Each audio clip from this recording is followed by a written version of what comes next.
সুপ্রভাত, সবাই কেমন আছো? আজ অনেক দিন পর তোমাদের সামনে একটি ছোট্ট একটা ব্লগ নিয়ে আসলাম। এখন বাজে ওই 8টা সাড়ে 8টা। আমি আর কাকলি একটু বাজারের দিকে গেলাম। ওর কিছু ফুলের গাছ নেওয়ার ছিল, তাই দেখো এখানে কত সুন্দর সুন্দর ফুলের গাছ রয়েছে। এত ফুলের গাছের মধ্যে আমাদের কয়েকটা ফুল গাছ পছন্দ হলো, সেই ফুল গাছগুলোই আমরা নিলাম। নিয়ে তারপর ভাবলাম যে যাব একটু বাজারের দিকে, ওখানে গিয়ে কিছু কেনাকাটা করব। তো এখানে কিছু ফল টল কিনে নিয়ে চলে এসেছি অলরেডি বাড়িতে। আর দেখো এটা এনেছি মাশরুম। এটা মুন্নি তনু খেতে খুব ভালোবাসে। মুন্নি যেহেতু নেই, তনুর ভীষণ পছন্দের। তো আমি আজকে এই মাশরুমটাই রান্না করব। মাশরুমটা সুন্দর করে জলের মধ্যে দিয়ে কয়েকবার ধুয়ে নিয়েছি। ধুয়ে এইভাবে কাটতে হবে। এইভাবে কেটে নেওয়ার পরে একটু পেঁয়াজ কুচি আর কাঁচা লঙ্কা কুচি দিয়ে তেলের মধ্যে দিয়ে সুন্দর করে ফ্রাই করে নিতে হবে, তার সঙ্গে কিছু আলু। আর এখানে রসুন বাটা, আদা বাটা আর জিরে বাটা দিয়ে মশলাটাকে আমি সুন্দর করে কষিয়ে নিচ্ছি। বেশ যখন একটু লাল লাল হয়ে যাবে তখন এখানে একটুখানি জল দিয়ে বেশ সুন্দর করে আবার নেড়েচেড়ে নিতে হবে। এবার আমি দেব হলুদ লবণ পরিমাণ মতো দিয়ে আবার সুন্দর করে একটু নেড়েচেড়ে নেব।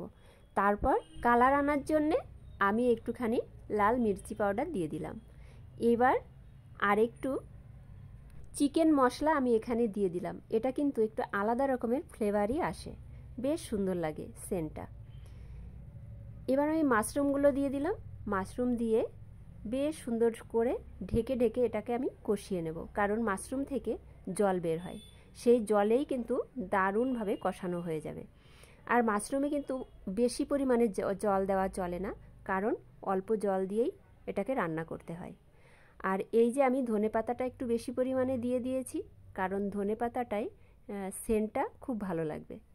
এবার আমি ঢেকে দিলাম সামান্য জল দিয়ে। দেখো কত সুন্দর গ্রেভিটা হয়ে গেছে, গাঢ় গাঢ়, কালারটা খুব সুন্দর এসেছে। এবার আমি নামিয়ে নিলাম। দেখতে কেমন লাগছে? খুব সুন্দর, খেতেও কিন্তু অসাধারণ লাগবে। এইভাবে তোমরা বাড়িতে বানিয়ে খেয়ে দেখো, দারুণ স্বাদ লাগবে আর দেখতেও কিন্তু সুন্দর। আর এই মাশরুম যদি মাছ মাংস বাদ দিয়ে এই মাশরুম খাওয়া যায় তাহলে শরীরের ভীষণ উপকার। এটা খেতে যেমন মাছ মাংস থেকেও বেশি সুস্বাদু, আর এই মাশরুমের গুণাগুণ তো অপরিসীম। তার কারণ মাশরুমে হার্টের সমস্যা ভালো করে, আমাদের কিডনি ভালো রাখে, লিভার ভালো রাখে এবং চর্বি জাতীয় যত রকমের বজ্র পদার্থ আছে সব কিছুকে নিরাময় করে।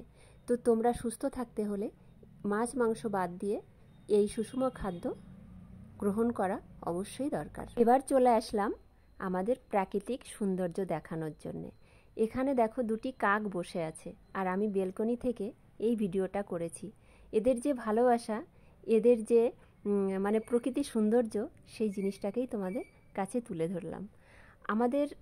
আমাদের এখনকার যুগে, এখন বলো আর পরবর্তী যুগই বলো, সাধারণ মানুষরা যদি আমরা স্বামী স্ত্রীর হাত ধরেও রাস্তায় চলি তাহলেও আমাদের দৃষ্টিকটু বলে মনে হয়, কিন্তু অ্যাকচুয়ালি দৃষ্টিকটু জিনিস না, এটা ভালোবাসা এমনই হয়। তো আমার এত ভালো লাগলো, তাই তোমাদের সঙ্গে এই পাখিদের ভালোবাসাটা শেয়ার করলাম। আজকের ভিডিও আমার এই পর্যন্তই। তোমরা ভালো থেকো, সুস্থ থেকো। দেখা হচ্ছে পরের ভিডিওতে।